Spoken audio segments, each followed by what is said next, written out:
devo dire che no.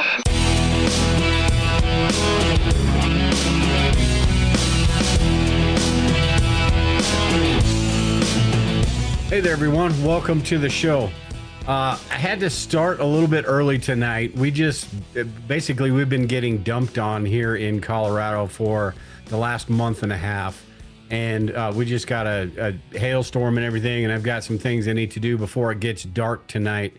So I had to bump this up a little bit early this week, about 45 minutes. But tonight we are going to be talking about, we had a conversation in the survivalist prepper community about the rollout of the CBDB. And tonight I wanted to go over some of the things, including that, but all of the things that are kind of, just right along, coming along, that are all going to be packaged in together, whether you're talking about digital currency, whether you're talking about digital identity, whether you're talking about tracking and the government collecting all our data, all these things that, to me, like I titled the thumbnail, leads up to this, this dystopian nightmare type situation where to a lot of people, it seems like, they probably say, oh, this is good. In each individual thing, oh, it's not so bad. You're just being some crazy Luddite or, some conspiracy theorist. It's not that bad, because they look at the positive side of the coin and don't bother to look at, what they could do with that. So I want to talk about all that tonight. In the chat, Dorian, what's going on? Brandon, what's going on? Liberated Lady, good to see you. Glad you could finally catch a show. I know you've been pretty busy, so good to see you. Tony, what's going on? But before we get into the show, I wanted to show you what I was talking about. I took this video right before the show, and this is my backyard in this little hailstorm we got, and it was nothing, it wasn't like golf ball size hail or anything, but it sounded like it inside my house. But let me play this real quick, and I'll explain some things.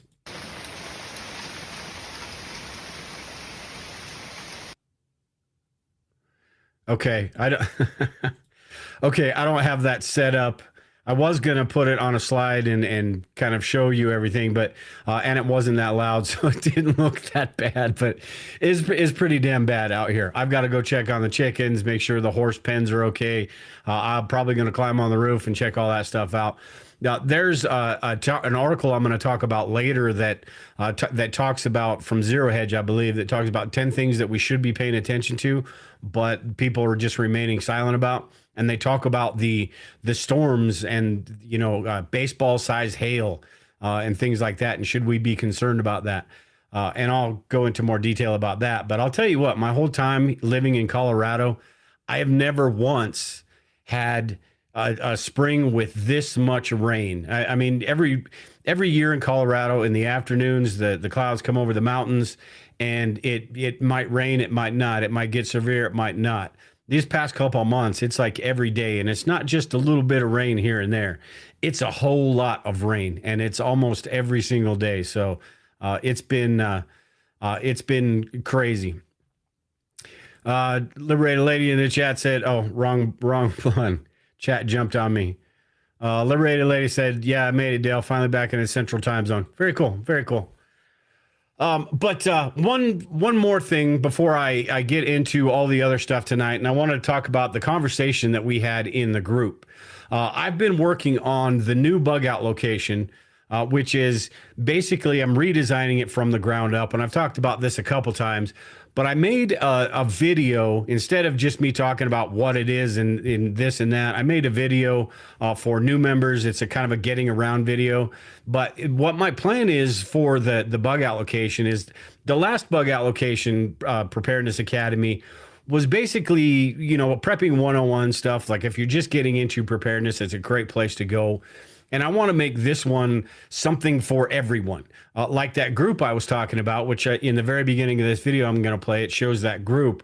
A lot of those members are members that have been doing this for a while. The conversation we had with Brandon and Kanzi and everybody, those are members that have been doing this for a while. And that 101 stuff isn't, yeah, it's a good refresher, but it's not really necessary. So I want to make this, get a lot more resources at the Academy, whether that's, or the Bug Out Location Academy, whether that's audio, video, PDF downloads. I've got over 100 downloads that I can put on there, which I'm going to put on there. And this group also makes it great for those preppers that are, past the point of, what is a Mylar bag and crap like that, right? It's those preppers that are trying to figure out how to put a battery bank together, how to do those a little bit more advanced things in preparedness. So that's what I want to do with this new academy. So it's something for everyone, regardless where you are in your preparedness journey.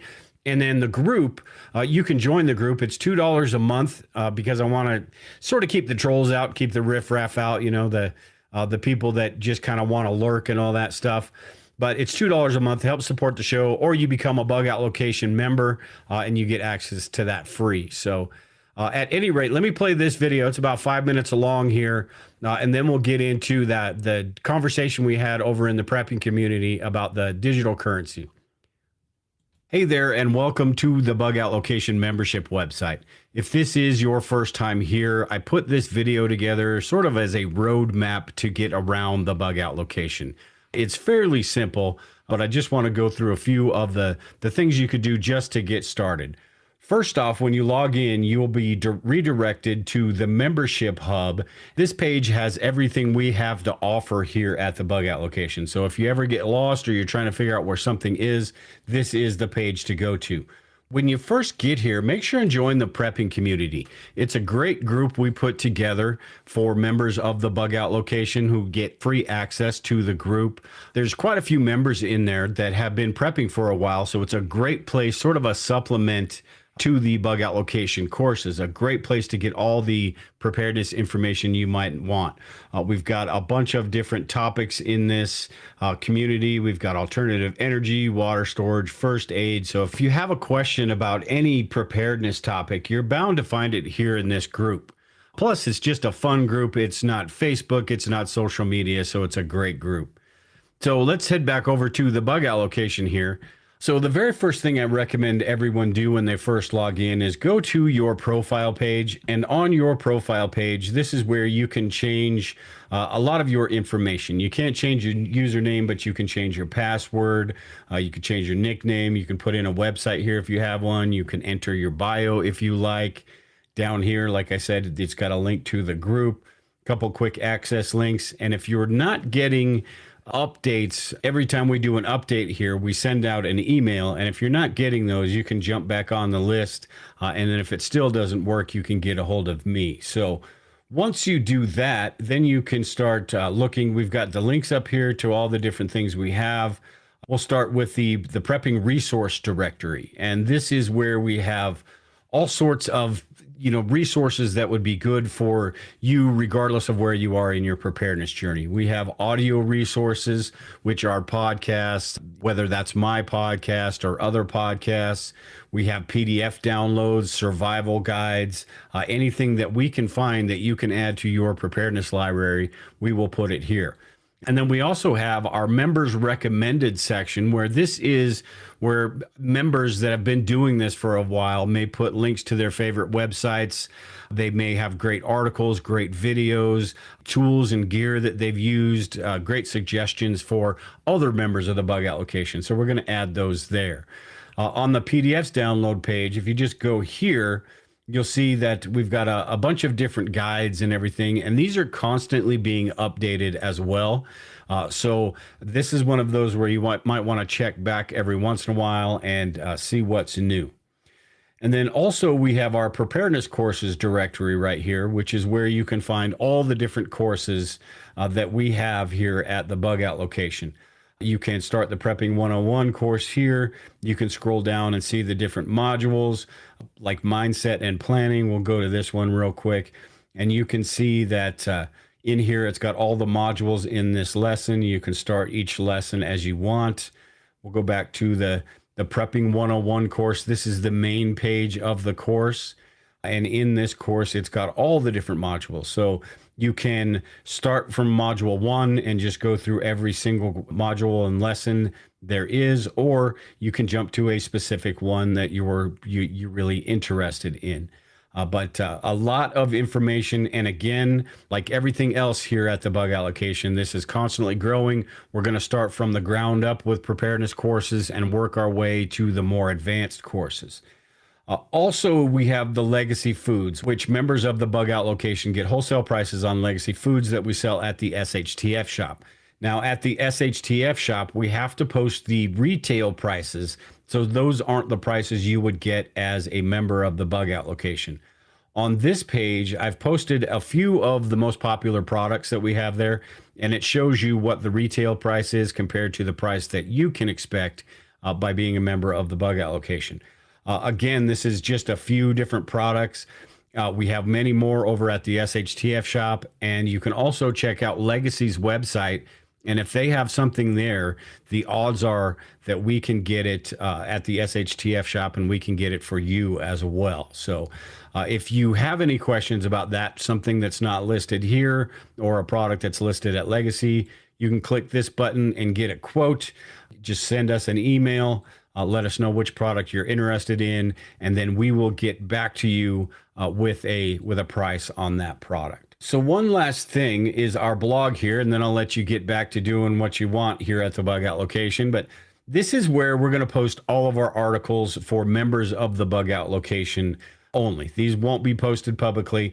These will be different articles, whether it's a supplement to a course or just something that's on my mind, current events, situational awareness type things, possibly even articles written by members of the Bug Out location themselves and other contributors also. So this is a great place to come if you want to just sort of check things out. There will be links in some of the courses that lead to articles over here on the blog, but another great resource as you're going through your preparedness journey. So all in all, there's quite a bit to offer here. And like I said, there's even more to come in the future. We're going to constantly be updating the Bug Out location, updating the courses, updating the resources, updating the blog. A lot of things that are going on here. If there's anything that you want that we haven't added to this course and you just want to make sure we do, again, hit that contact page and just send us an email and let us know what you would like or what we can do better. So with that, I appreciate everyone. I'll let you get to doing what you want to do here at the Bug Out location. And again, if you have any questions, just hit me up, send me an email, and I'll get those answered for you ASAP. Take care and prepare. We'll talk to you all later. All right, so that was a little bit more explanation than you guys probably wanted, but I had it made, and I figured I was pre-recorded, so it would probably do a better job than I would just trying to explain it to you. But it's a really cool group, a really cool location, Bug Out location. That the whole website is going to be really, really cool. And what this group that I was talking about earlier is just a really cool group. It's got a lot of the different, different preparedness categories in here. Everyone in there is just super cool, super fun group. And it's something for everyone. So the link to that is down in the description below. If you want to go over there and sign up, check it out. 7-day free trial, see what it's like, see if you like it or not. Very cool. One thing before as we get into all of this stuff that's coming up in the future, this is kind of the same situation. This is something that's coming up in the future too, but just saw this, I think it was this morning, and it was, I saw this on the news this morning, and then I saw it on Ground News this afternoon, but U.S. approves chicken made from cultivated cells, the nation's first lab-grown meat. And while I'm on this, Ground News, for those of you that don't know, I've talked about this a couple times, but Ground News is a great website because it gives you the topic, and then it shows you who's written about those topics and whether it's a lot of left-wing leaning sites, right-wing, or in the center. So it gives you an idea about who's reporting on what, who's over-reporting on what. Very cool. But at any rate, I thought this was interesting because I sort of caught some heat last time I was talking about this because I had said I would eat it. And what I was talking about when I said that was, given the choice between like the incredible burgers or crap like that, or because that's in a lab too. Who knows what's in that crap that they make? Given a choice between the two, which coming up in the future, who knows how much of a choice we actually will have. But given the choice between the two, I'm not so sure that if I had to pick one or the other, I'm probably going with the lab grown crap. Although, yeah, Charlie Angel said, yeah, damn it, I don't trust the lab grown crap. Yeah, and that's me too, because it could be. I've got an article. Lisa brought something up about what cells it's grown from, but it could be it could be very well just fine. But you have no idea what these people are putting in our food these days. And honestly, lab grown meat isn't all that different when you consider the prepackaged meals and all the crap that we eat these days anyway, that has all the chemicals and additives and all this crap that goes in it. How is it really, other than the weirdness of it being grown in a lab? I don't know that it's all that much different. Now, that being said, this article right here talks about, let me put this on full screen. Lisa brought this to my attention and I looked it up, but lab-grown meat are made from cancer cells. Would you like rare or medium? Now, this article sort of goes through it like it's not as bad as it sounds, and you know what? Maybe it's not. I'm no biologist. I don't know that just because it's made from a cancer cell doesn't mean it's going to give you cancer or anything. But the fact that Bill Gates is behind this and the World Economic Forum are behind this makes me really question what is actually going to be in this crap. So I wanted to touch on the cancer thing down here real quick, if I can find it. So it says right here, says, okay, well, what kind of cells is lab-grown meat grown from? Lab-grown meat is made from immortalized cancer cells. And I'm not real sure what immortalized means. Does that mean like pre-cancer cells, or I don't know, but it says here this excellent article from Bloomberg clarifies that all lab-grown meat is immortalized tumor cells. That's what Lisa told me, tumor cells. The article explains these same cells are used to produce traditional vaccines. Thanks to the biotech revolution, under the right conditions, animal cells can be grown in a petri dish or even at scale in factories full of stainless steel drums. For decades, companies such as Pfizer and Johnson & Johnson have cultured large volumes of cells to produce vaccines, monoclonal antibodies, and other biotherapeutics. So, to me, it seems like they're already using this crap for stuff anyway. So it's not like it's some sort of, hey, we don't know what this is going to do. We're already getting dosed with all the crap, or a lot of people are anyway. I know there's placentas for high-end cosmetics. There's all sorts of weird crap that gets used for things that we use as humans. So Brandon said in the chat here, if I hang a sign on the coop that says the lab, does that mean that my eggs are lab grown? Yeah, that's actually a pretty damn good idea, Brandon. I might actually put that on my chicken coop outside.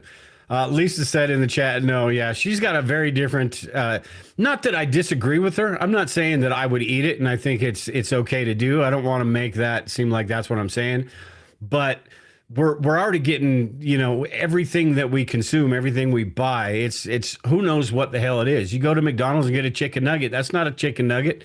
There might be some chicken in that, but it's not a chicken nugget. How much of the meat in a meat patty at McDonald's is actually meat? That is, I think, one of the first place in California that the Ground News article, they were talking about how this is they're rolling this out in California. It actually got approval for a couple restaurant chains or companies or something to use this stuff. I guarantee you, once it becomes cost effective, all the fast food chains will be using this lab grown meat stuff. And after a while, it won't even register to people about what's, where it's from and all that stuff. So if you're eating the boxed meals, if you're eating the processed foods, if you're eating the fast foods, you're getting all the crap anyway. So Brandon said in the chat, chickens don't have nuggets, roosters do. That's true. Yeah, that is true. All right, so I just thought that was pretty interesting because it's something that's one of those things that is coming down the pipe. You've got all these rich yahoos, these elites, and all these power brokers that have this agenda and want this stuff to happen. And I think, like it or not, this is the direction we're going. Now, like I said, I'm taking sort of a pessimistic approach to all of this stuff, the things that they're rolling out. But a lot of people, look at it like, oh, it's going to be convenient. The digital dollar is going to be convenient. The digital identity, the digital ID, all of that stuff is just going to be convenient. So why wouldn't you want that? I don't worry. I don't have to worry about the government, getting my information or anything like that because I'm not doing anything wrong, right? Same thing people have been saying forever until you are doing something wrong. So. To me, it's all of this stuff that, yes, there are some positive sides to all of this, but that is what these people sell. They sell the positive. They don't tell you about the negative. They don't even want to talk about the negative. People don't want to hear the negative. People don't want to hear how this can be used and abused, just like everything else in this country. That some great invention, Neuralink, Elon Musk, that's going to be used and abused. So. What did Liberated Lady say here in the chat? I watched the Hawk Show once, and the guy who handled the Raptors would throw them up in the air, dead bay chicks, and they called them chicken nuggets. Yeah. What Brandon said here, sadly, I might be more trusting of lab-grown meat once Europe approves it. We have no safeguards on food in America. Yeah, I get that, but that's my concern too, because Europe seems like ground zero for all of these tests and all of the the digital identity, the digital currency. The World Economic Forum basically is headquartered over there, somewhere over there in Switzerland, I think. But that's what concerns me, is because it's a lot easier for them to push this stuff through over there. But at the same time, yes, they do have a different set of rules to go by, and it doesn't necessarily mean they're worse rules than the United States. It's not like we are the bastion of all things here, even though they'd like us to believe that. But yeah, so I agree and disagree with that, Brandon. Yeah, Demolition Man, the rat burgers, yeah, sound better. Hey, I'll tell you what, yeah, maybe, just maybe, I don't know. We'll have to see how all of this stuff plays out. One last thing, and I'm going to move on to the conversation we had. Charlie said, I want my food natural. And that's the thing. And I think that sort of leads into this conversation we had and what I'm going to be talking about too. You can avoid all of this stuff. You can grow your own food. You can do a lot of your own stuff. When it comes to being in debt and being tied to the system and all of that. I talked about this with Tag and Grumpy Acres for the last couple of shows that I did about being homesteaders and being free from that system, living free. And if we can do that as much as possible anyway, then the impacts of some of this stuff are going to be lessened, I think, in the future. And that was sort of what we talked about in that conversation as well. Let me put up the Alpha Tango. Put this, let me find the right thing here. Here we go. Alpha Tango posed the question in the group, and he said, what plans do you have to survive if this society, when the feds roll out the CBDB, they will be able to ration everything and stop you from purchasing boomsticks, pew-pews, and freedom seeds. It'll probably happen sooner than you think. And we started having a conversation about how quickly that would be and all the other things that would need to happen in order for that to go through. And I think that is bad enough in itself. And that is something they're doing in Europe as well. They're talking about that. The UN's talking about it. A lot of people are talking about it now. They're being hush hush here in the United States about it, but that doesn't mean a damn thing when it comes to them actually rolling it out, what they're doing behind the scenes. So, but when they do roll that out, it gives them, people talk about how we already have a digital currency, or, it's going to make everything much more convenient, which is both sort of true. The whole problem with the CBDB, though, that I have anyway, is it's sort of like this system we have now, on overdrive, and it opens the door, in my opinion, to a lot of other things. When you're talking about social credit scores, you're talking about data tracking. One of the articles that I'm going to read in a little bit, or go over in a little bit, talks about how the feds are stockpiling all sorts of information on just regular citizens. Why is that? So I think it's all just really interesting. Now, Brandon, in that, one of his comments on this was just kind of like what I was talking about, right? Is accumulating skills and tools to barter work under the table. It's that alternative economy that might unfold, the parallel economy, like he says. I don't think about what you can accumulate enough wealth. I don't think that you can accumulate enough wealth to survive in an economy that has locked you out of, or that you're locked out of. Even 100% off the grid, you still have to pay your mortgage. You still have to pay your property taxes. The one saving grace is you more than likely won't be alone. There'll likely be a parallel economy developing. And if they start cutting us off, so I do agree with that. The more they do this, the more that this sort of goes through, where they take, they feel like they're justified in certain actions and cutting you off from your bank account and cutting you off from your money. There are going to be a lot of people that sort of go away from that, and that depends on the scale that this happens. At the same time, it is going to be really tough, and that's that convenience thing that is why I think this is going to be going through, because that convenience thing is exactly why people are going to just put up with it. The same reason they put up with the NSA, the same reason they put up with the little tracking, we all put up with the little tracking devices in our pocket. That convenience is going to outweigh the fact that, they may at some point be able to shut me off. Even just having our money in the bank right now is sort of the same type of situation, because there could be some sort of bank holiday. This next comment I got from Kanzi, he's up in Canada. And he talked about with the Canadian truckers, and they can do the same thing. It doesn't necessarily mean because they roll this out that they can do something. They can do more than they could before, I guess is my point. They could do it now. Kanzi said in here, and I'm not going to read his whole comment because all of his posts are super long, but he says, my cousin is a trucker. And did get locked out of his business account and even his personal accounts during the Ottawa Freedom standoff. And then towards the bottom of this paragraph, he says, when it finally did arrive a year later, his accounts were available with only a quarter of his income. The government had taken the rest. He's in court right now to resolve this. That's nuts to me that they have so much. That's like a warning sign to me that they have so much control over what you have. We feel like that just because we can log into our bank account or whatever and see those numbers there, that we have complete access to that.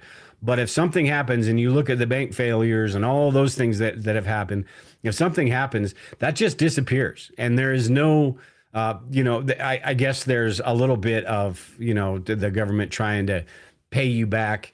But there's really no guarantees with all that.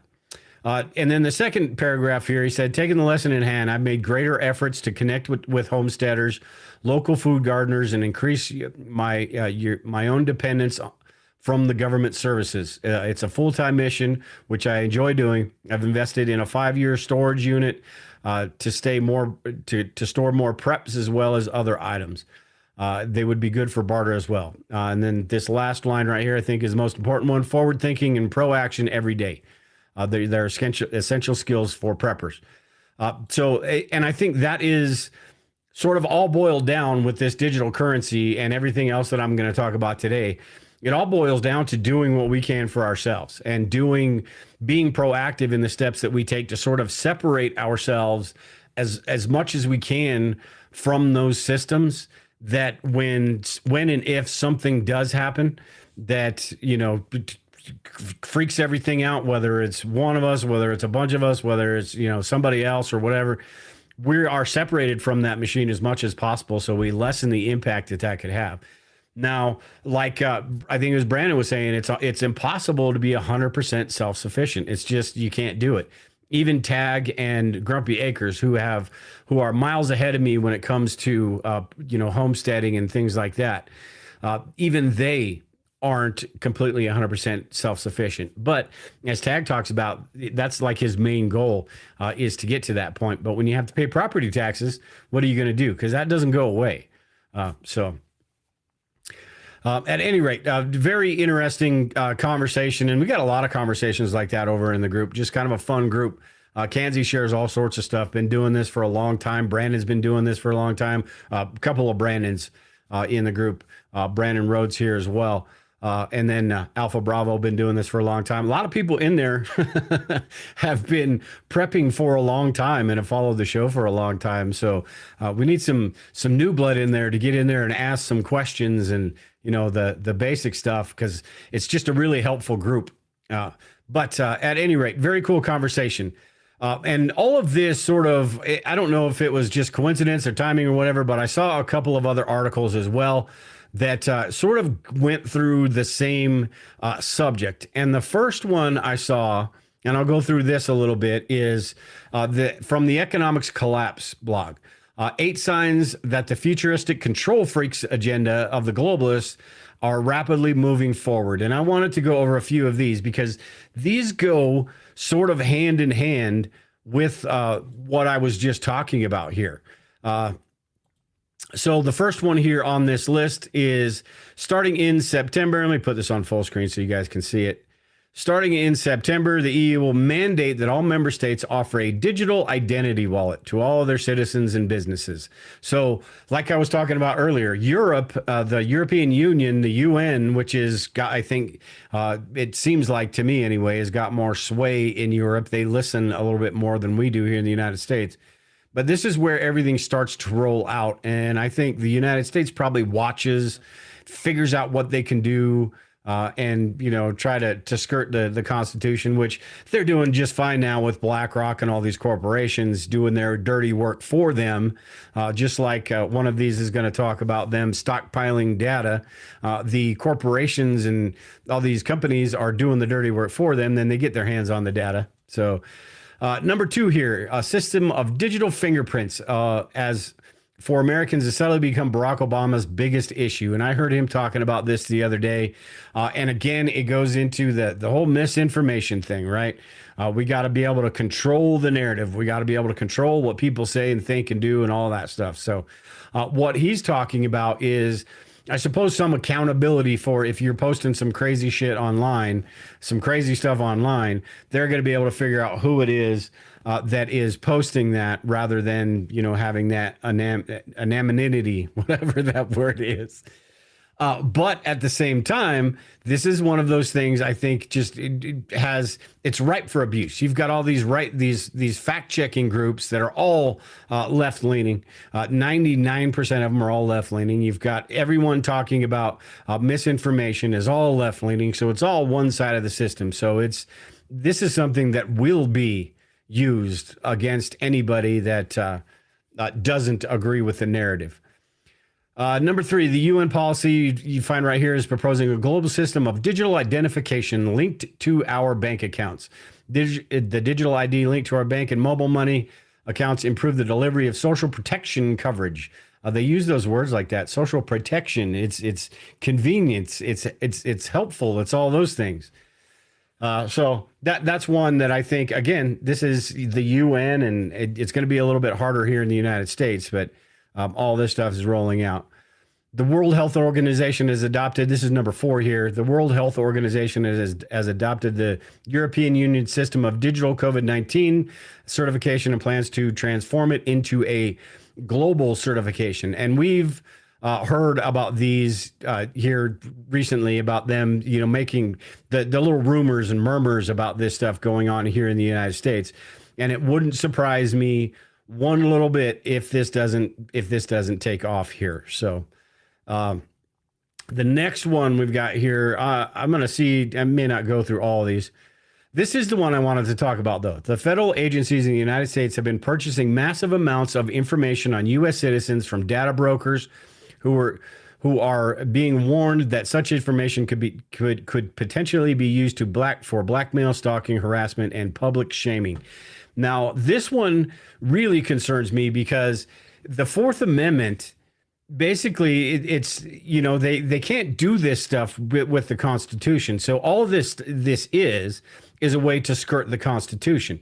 It's the same exact thing, except they're not the ones doing it. It would never fly if they were the ones. Well, they probably are with the NSA and all that stuff, but it would never fly if they were the ones. There would be all sorts of legal issues. So what do? They go out to all these companies that are just more than willing to sell all of our data and all of this stuff. So my question, I suppose, and it's sort of like this, is why the need for all of this data? Is it just more that, in case they need some dirt on a certain individual, they're going to be able to go through their little digital database and figure out all the dirt on a certain person? Anything like that? That to me is very concerning, that they are stockpiling all this data. Not surprising in the least, though, because they do all sorts of crap like this all the damn time. And probably more stuff than we even know about behind the scenes, because they, the elites and the powerful, they play by a completely different set of rules. They would make you think there's a couple different classes here in the United States, right? The lower class, middle class, upper class. There's only two classes. You've got either the super rich, the politicians, or the people that are connected. You've got that one class, the Hunter Bidens, right? I mean, ridiculous that he got off when the average person would be spending 5-6 years in jail for doing the same thing he did. And then you've got the rest of us down here, whether it's middle class, lower class, black, white, Chinese, whatever it is. All of us down here are that other class. We play by a completely different set of rules. So it's okay for them to gather this information on us and use this information against us if that becomes necessary, when and if they decide that becomes necessary. So that to me is one more thing that has me concerned about the federal government. So let's go back to this article here. The next one here, and I've got a couple on this other article, so I don't want to take too much time on this one, but the Pentagon has been using a very creepy online tool in order to covertly track, locate, and identify anyone expressing dissent or even dissatisfaction with the actions of the U.S. military and its leadership. I've heard a few different things about, programs, not necessarily programs like this, but, tracking, memes, basically people getting in trouble for memes they posted. This is where we're going these days, where you've got to pay attention to every little thing you say. And when you factor in the fact that they've got all this information, they're going to have the ability to do this stuff. And you factor in the fact that if they have the digital identity, if they have the digital currency, if they have all of these programs in place that allow them to pull the levers on all this stuff, it just makes it a whole lot easier to control everybody with all of these things that they have. So a couple more here, and then we'll move on to this next article, some of the things that we should be concerned about. Let me see here. The UN is developing a fact-checking system, go figure, that it's known as iVerify, in conjunction with big tech companies and Soros-funded organizations. The goal is to be able to police disinformation and hate speech all over the planet.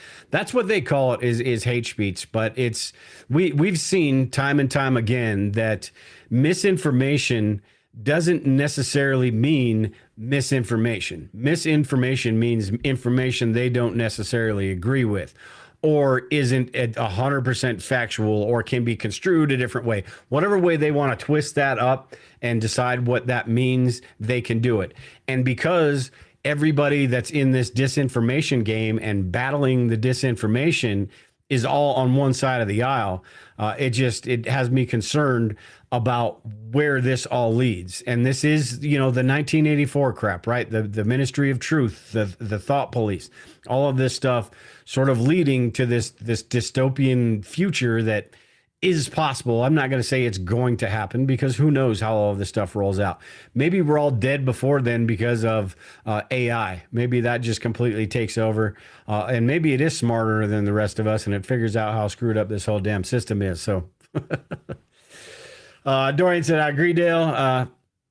Jammer, what's going on? Hey, finally made it. Yeah, sorry, I posted in there. I was going to do it at an hour later tonight, and then I had to do it an hour earlier because I need to go outside and check on some things, and get up on the roof and make sure that that's still in good condition, and check on the chickens, make sure their house isn't loaded with water and no holes in it and stuff like that. So. Okay, so the next here we've got is a global. This is why I think that a digital currency here in the United States is just a matter of time, because again, roll this out in Europe, see how it all goes, and then the politicians can talk about how wonderful it is out there, and they can talk the whole system up, and then all of a sudden here we are here, and there's going to be a lot of people that hook, line, and sinker. Yeah, that's fantastic. The IMF, it says here, the IMF is publicly admitting that it is constructing a global CBDB platform for all of the national central bank digital currencies that will soon be rolled out. In this paragraph right here, it says during a presentation at a conference in Monaco, Kristalina, whatever that last name is, the managing director of the International Monetary Fund, IMF, announced that the global body is working hard on the concept of a global digital currency platform.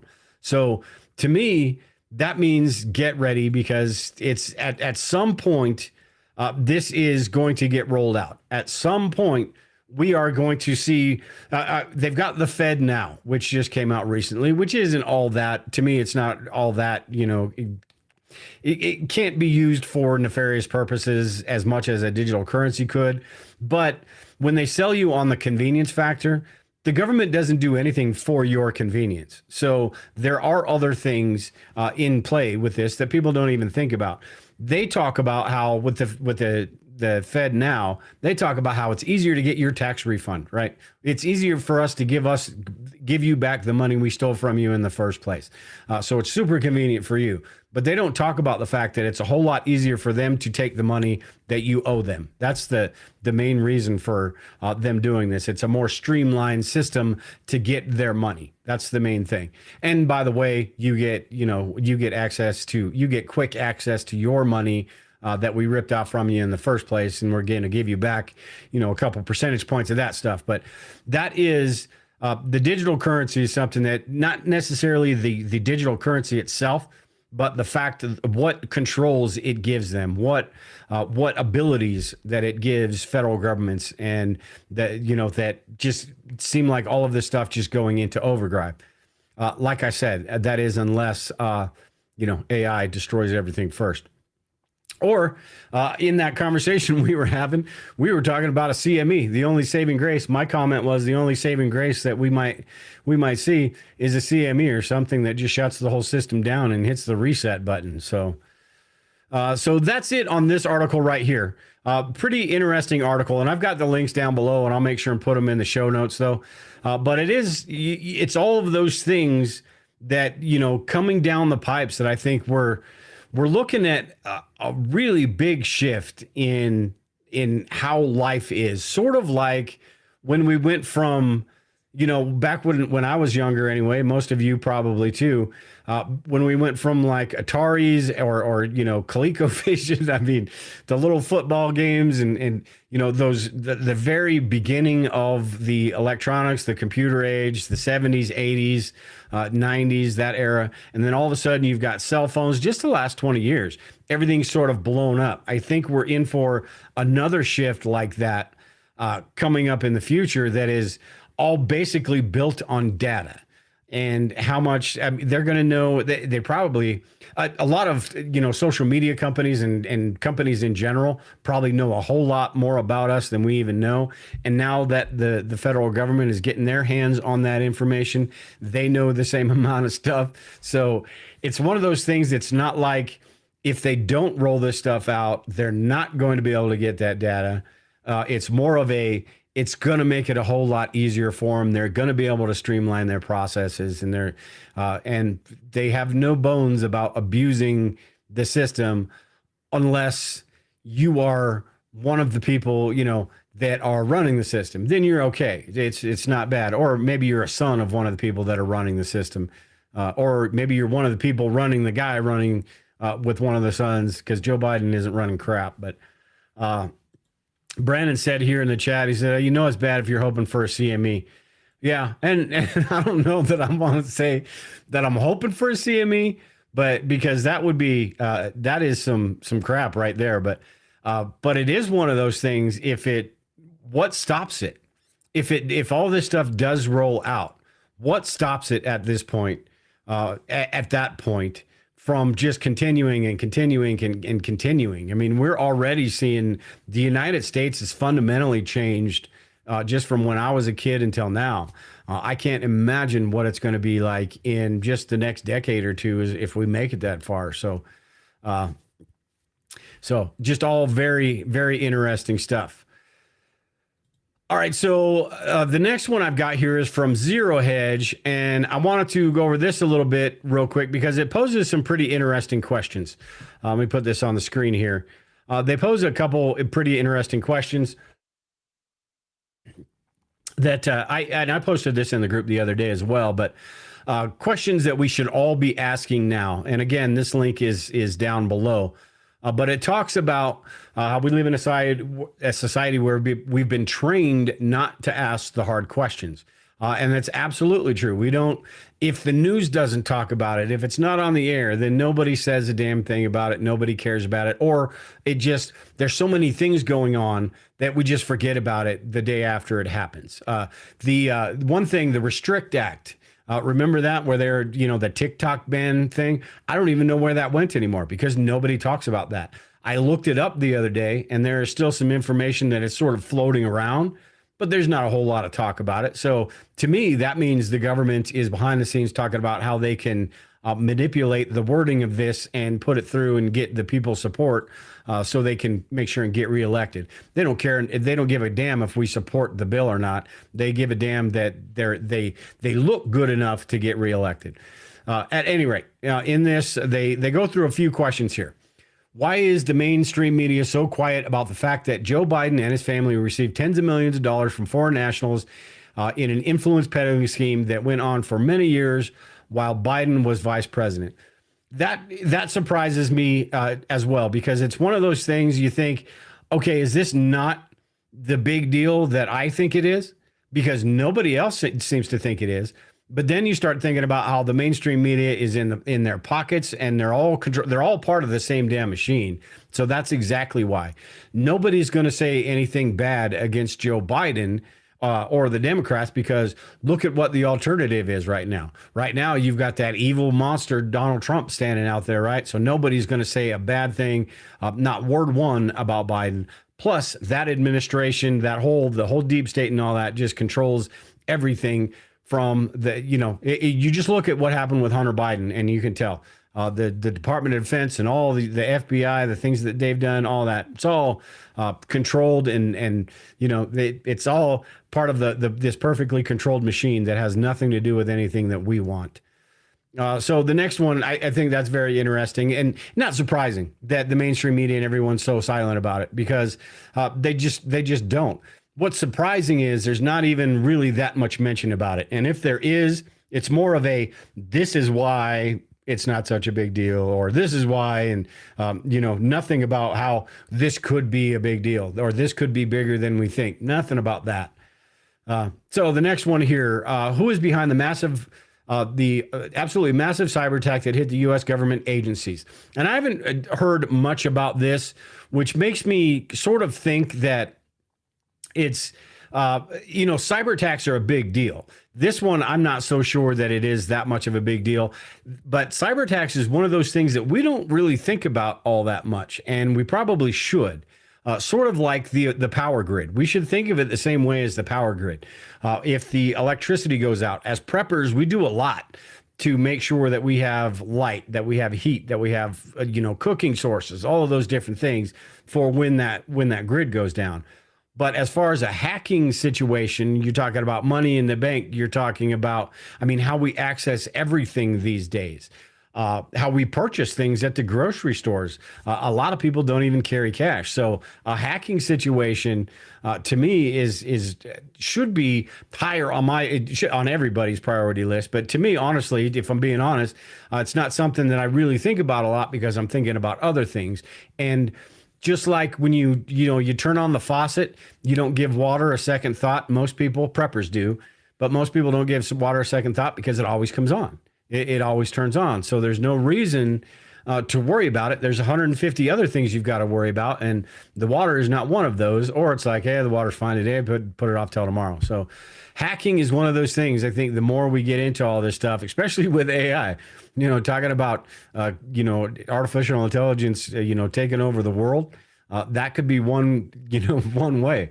How much better would AI be at hacking than some teenager sitting in Ukraine or whatever country in Europe doing their hacking, Russia or whatever, doing their hacking crap? So that one is very concerning. Not necessarily this event right here, but the whole cyber hacking, cyber attack stuff in general. And then this one, this is why I tried to play that video today, which, sort of failed miserably. It looked a lot less than it actually was. But should we be concerned that hail the size of baseballs is hammering some areas of the middle of the country? And this is what I was talking about earlier with me here in Colorado. I've lived here my whole life, and I've never seen the last 2 months. I've never seen it as wet as it has been. And it's not just rainstorms. It is downpour rainstorms. I've got a stream behind my house that basically is it's where everybody walks their horses and does things like that. Let me see if I can pull this. Now, I'm not even going to try to get this video up, but basically that turns into a river when it rains a lot. That has happened 4 times this year.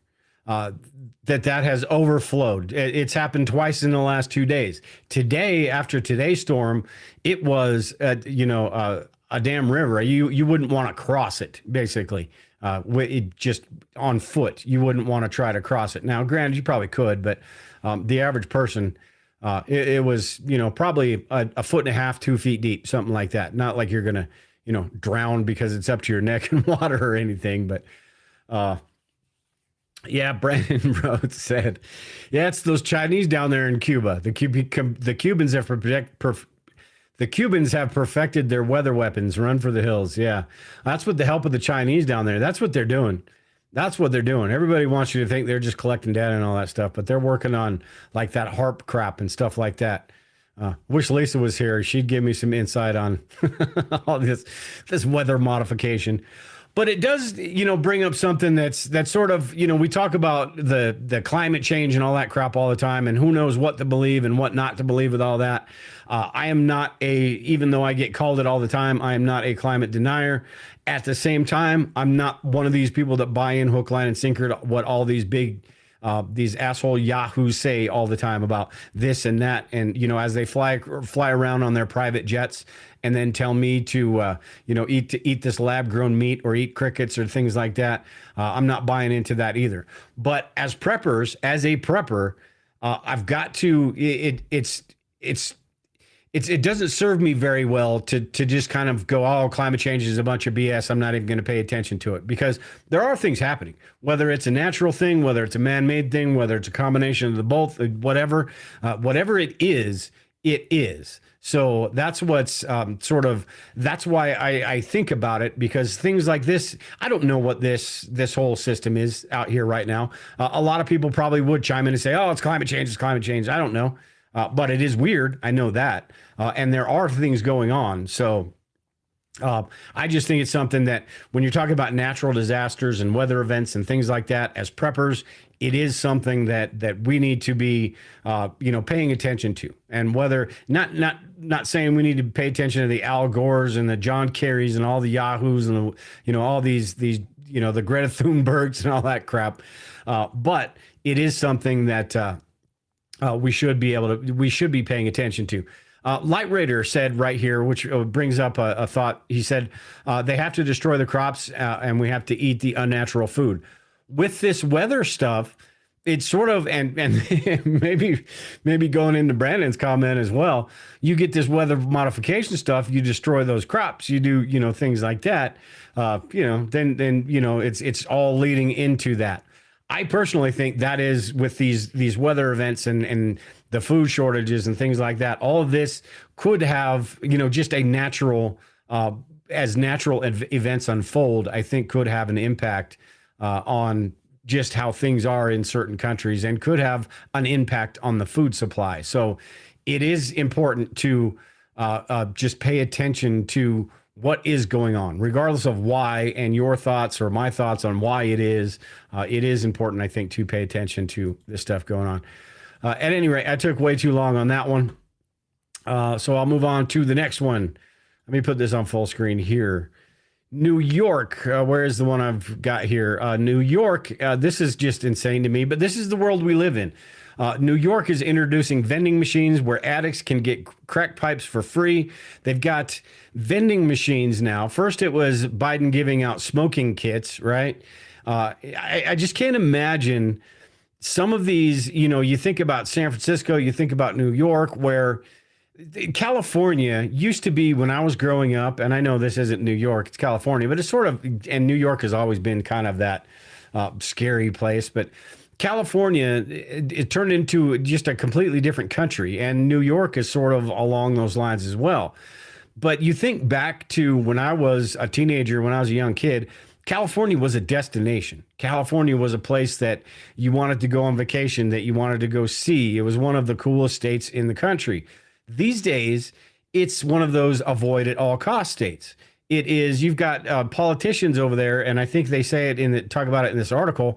One of the politicians over there telling, if you've got kids, you want to get the hell out of this state. And a politician that is a politician in that state, granted, a Republican politician, but he's not lying. I mean, California has just gone off the rails, and there are a lot of states. Colorado here, we're not far behind. At some point, we're going to be just as hopefully not just as loony, but I guarantee you, Denver is out here. I hope it doesn't. Hopefully, in the next decade or so, we're not here anyway. So. Anyway, New York, it's just absolutely insane that you've got the homeless encampments. You've got all these things that it's almost, making it, acting like it's okay to do that. So they're making these illegal activities and the crime in New York and all that as well. They're making these illegal activities. They're acting like it's not such a big deal. Meanwhile, the legal activities are, you're getting chastised. You're getting chastised for hurting somebody's feelings and all that. Where, committing a crime, that's a completely different story. That person has a reason why they're stealing everything. They're grabbing armfuls of coats from Walmart or wherever they are in New York. At any rate, number 5 here. One survey found that 42% of U.S. CEOs, and this is, CEOs, of course, they believe that AI has the potential to destroy humanity 5 or 10 years from now. That is not very long. Why aren't more people sounding the alarm surrounding AI? And this is one that I do, regardless whether the media is the lapdogs of the Democrat Party or the establishment or whatever you want to call it, this is something that more people should be raising the alarm about. But you're not seeing that. You're seeing a lot of companies utilize it. You're seeing a lot of companies take this stuff and go, hey, this is going to make my job a whole lot easier. This is going to make my product a whole lot better. Therefore, we're going to use the crap out of it until we can't anymore. And understandably, it's not their job to not use it. So, but it is something you'd think you would hear more on 2020, these shows that like to do stuff, Vice, all of these shows, because this is not a political issue. This is not a left or right issue. This is a humanity issue. So you would think that there would be more talk and discussion about this. And you can't leave it up to the damn politicians because we'll be dead before they even get to the table with anything. So it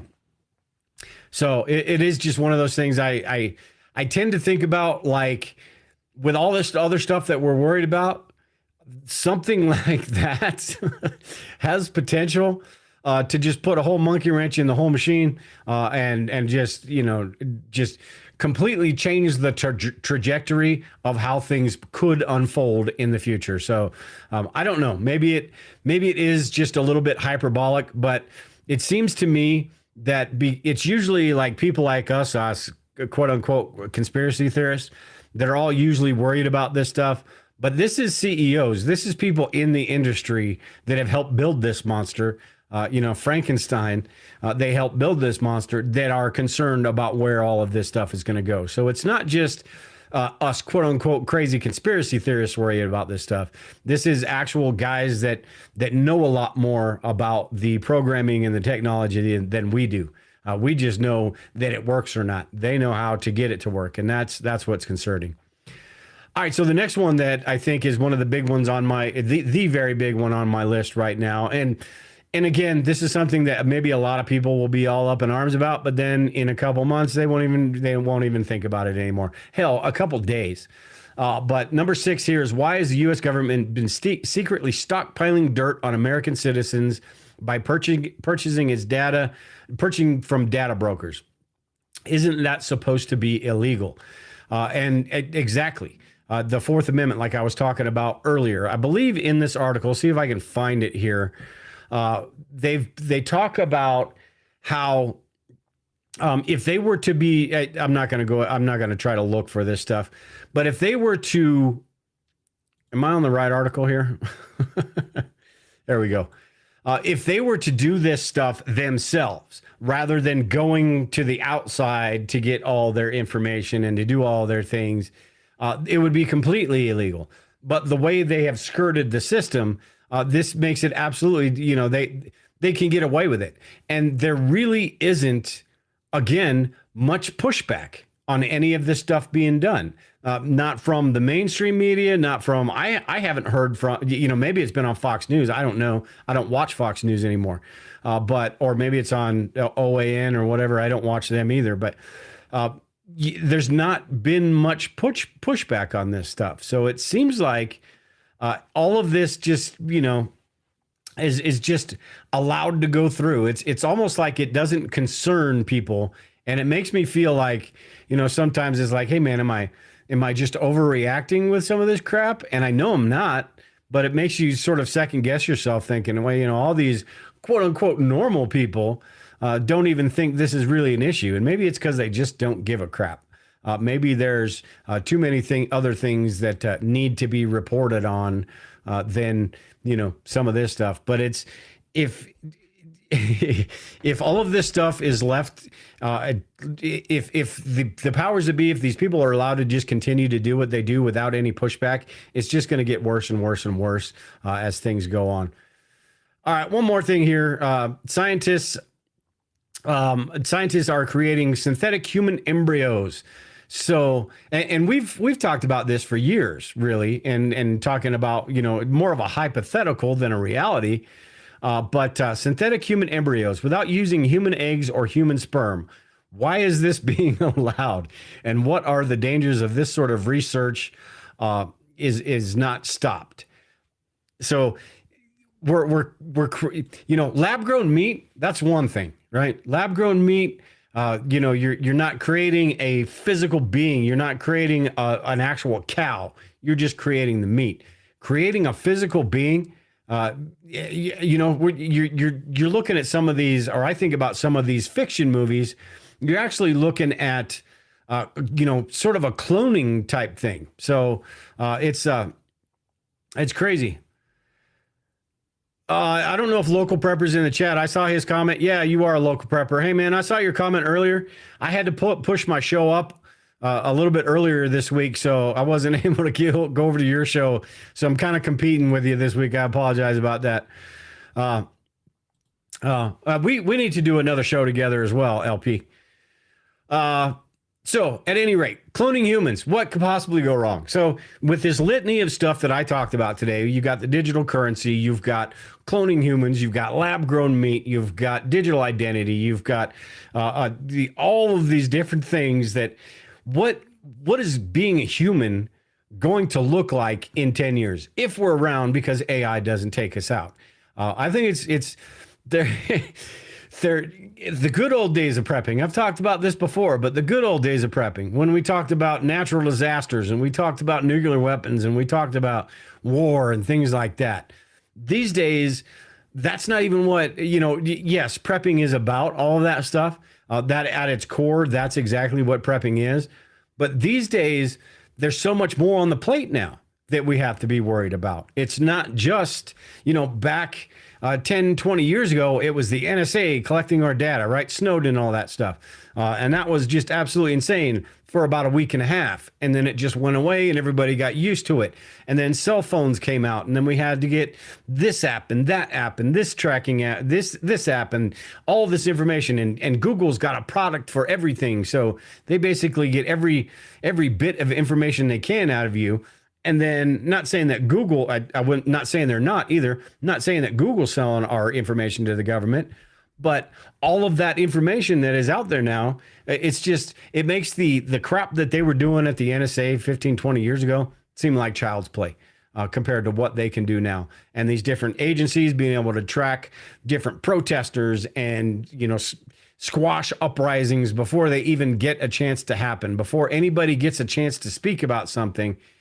They can shut that down, because if it goes against the narrative, the thought police, basically, if it goes against the narrative, that doesn't need to be talked about, doesn't need to be said, and doesn't need to be heard.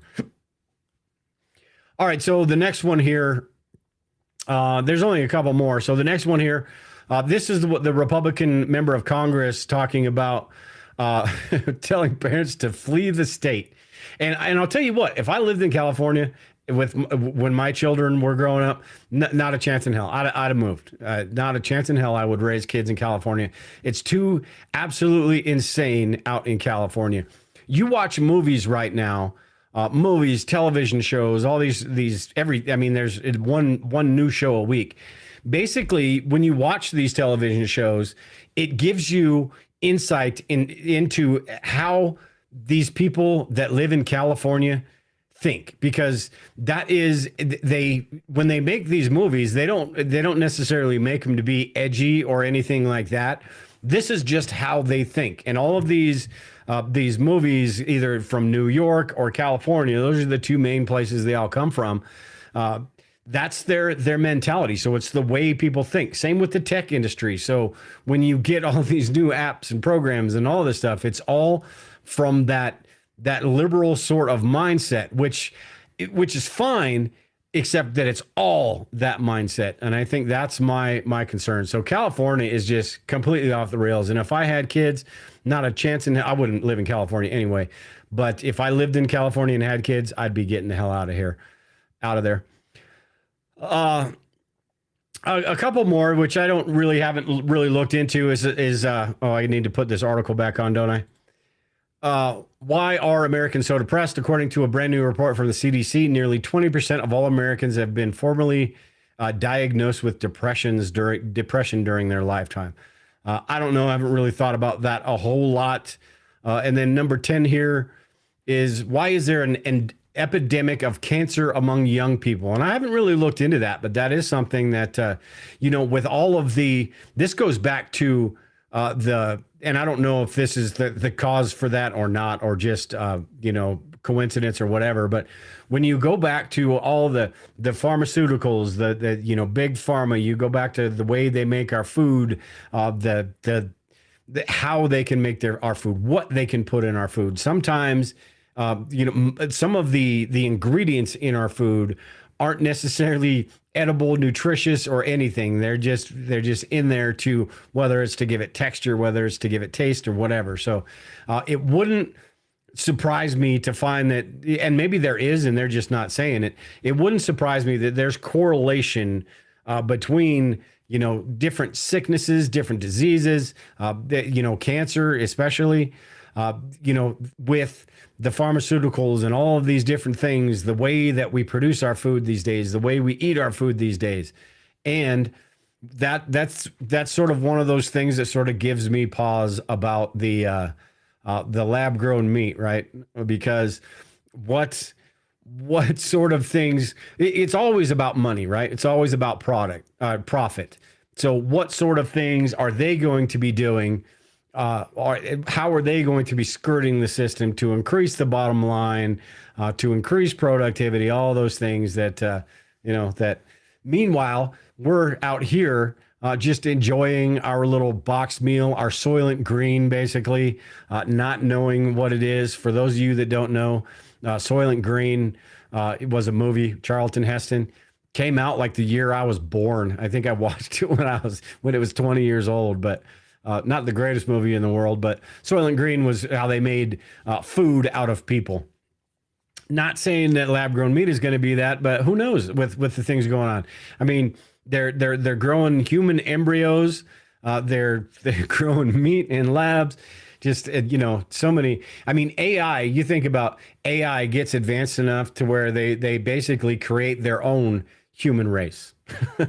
So that's a little bit science fiction right there. That'll probably be a movie coming out in the next, couple years or so, how AI advances. I know there's going to be movies about how AI advances and, starts taking over the world, but maybe they create their own race of humans and start taking everything over. So if anybody has any comments or anything, I'll stay on for a couple minutes, but I think I'm about done here. Dorian, or actually Light Raider here said they think the beast can be controlled right up to the point where they are consumed by it. Yeah, that's a very good point. And that's the way a lot of people are. A lot of people don't care until they have to care. And that's, the sad part about, everybody in the world these days. Dorian said the world's going crazy and the crime rate is going high. Yeah, and that's always a problem, but it seems like it's intentional. Some of these, with these Soros elected DAs and all that crap, all of this seems just really intentional. So, oh wow, I'm way behind on the comments here. Brandon said here in the chat, what if we have the last year model of AI and that we're creating, and what we are creating? What if we are the last year model of AI? Okay, I get what you're saying there. So what if we are? That's the same type of crap Brian talks about. It makes my mind just feel like what the hell are you talking about? So we, as the human race, were created, and this is something that Lisa would get into with the Anunnaki, right? The Anunnaki were the original creators of AI that created the human race. So we are version 1, and now we have totally screwed the pooch, and now they're going to go with a second version. I was reading this comment trying to talk at the same time. Jammer saying, Brandon, it was Dale telling us about the control crap. This control crap. All right, so I don't know, a couple funny comments in there. I don't know though. At any rate, I think I am done tonight with this show. Sorry, it's kind of spur of the moment. Didn't quite have my ducks in a row. Had to do it a little bit early. I'm gonna go outside, check, make sure, got to count chickens, make sure that none of them got stuck out in the hailstorm. None of them was being stupid and stuck out there. I want to go check the horse pens, make sure everything's okay out there, and then jump on the roof before it gets dark. Hopefully it's dry enough that I'm not going to fall on my ass, but we'll see how all that works. But I appreciate you all joining in tonight. Liberated Lady, thank you for joining in tonight. Everyone else, Jammer and Brandon, all the Brandons. There's like 3 of you guys. Thank you all for joining in tonight. Dorian, appreciate it. But take care and prepare. Like I said, local prepper, I want to get you, maybe not on this show, but we'll go on your channel or something. I'd like to do a show with you again. I am going to be doing a show just with Grumpy Acres, maybe Grumpy Acres and his wife. We'll probably have Lisa back on sometime here in the near future. A lot of cool shows. If you guys have any comments, suggestions, any ideas, leave them below this video, topics you want to cover. If you can, if you want, make sure and go over to that prepping group. The link is below. It's members.survivalistprepper.net. It's a really cool group over there. It's just getting going, but pretty soon it's just going to be a lot of interactions in there. There's already a few of us that sort of go back and forth with things. There's a lot of people that sort of lurk in the shadows and pop in and ask questions here and there. But it's going to be a fantastic group, and I'm going to grow it, just make it better and better and better. Just like the bug out location, all of that is going to be one big, just kick-ass preparedness community, something that is great for that beginning prepper, all the way up to those guys like us, a lot of us here watching the show that have been doing this for a while. We're all going to get something out of it. And that's what the last version of the bug out location was missing. It was basically for beginning preppers and people that just wanted to help support the show. And then after that, there wasn't really a whole lot. This is going to be completely different. I'm going to make sure this is completely different. I'm going to start out with the basic stuff because I want to, get that basic stuff on there first. And then I want to start doing the fun stuff and sort of start working my way up into not necessarily just courses, articles, resources, all that stuff. The more advanced preparedness topics that we're all interested in. So at any rate, appreciate you all joining in tonight. Like Brandon said in there, great to see everyone or see everyone's profile picture on there. But take care and prepare, and we will talk to you all later.